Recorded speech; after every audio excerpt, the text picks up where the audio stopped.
आमच्याशी चर्चा केली, त्यांनी पण आम्हाला ही आयडिया दिली आणि माननीय मुख्यमंत्र्यांच्या नेतृत्वात आमची तिघांची बैठक झाली।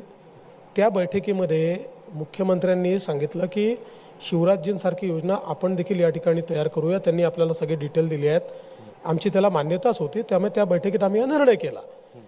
तुम्ही एक गोष्ट नेहमी लक्षात ठेवा, बघा श्रेयवादाची लढाई नाही, कुठलंही सरकार असतं, जे काही सरकार असतं त्या सरकारचे प्रमुख हे मुख्यमंत्रीच असतात।